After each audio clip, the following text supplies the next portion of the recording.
Жазда үй жағдайында салқын сусын дайындау. 1. Кіріспе. Сәлеметсіздер ме? Жаздың ыстық күндері салқын сусынсыз болмайды.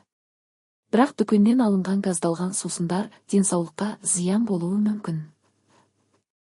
Сондықтан бүгін біз үй жағдайында пайдалы және сергітетін сусындар жасауды үйренеміз. 2. Салқын лимонад. Лимонад жаздың символы. Үй жағдайында лимонад дайындау үшін қажет. 3-4 дана лимон. 1 литр су. 2-3 ас қасық бал немесе қант. Мұз текшелері мен жалбыз жапырақтары. Дайындау. 1 лимонның шырынын сығып алыңыз.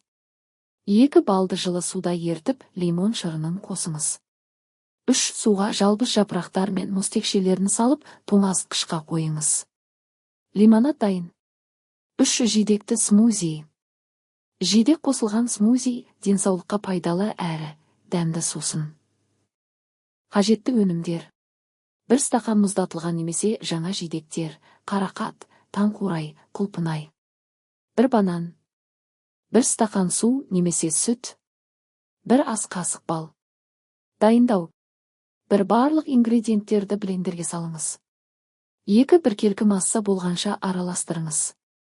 3 стақанға құйып жалбызбен безендіріңіз. 4 салқын шай. Салқын шай жазда шөлді қандырудың ең оңай тәсілі. Қажетті заттар.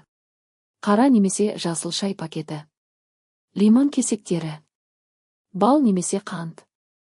Мұз және жалбыз. Дайындау. 1 шайды ыстық суда демдеңіз, сосын оны суытып алыңыз.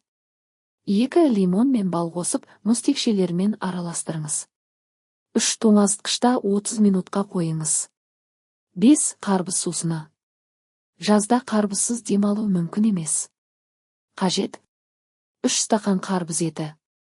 1 стақан су немесе газдалған су. Лайм шырыны дәміне қарай. Дайындау. 1 қарбызды блендерден өткізіңіз. 2 оған су қосып араластырыңыз. 3 лайм шырынын қосып мұзбен бірге ұсыныңыз. 6 қорытынды.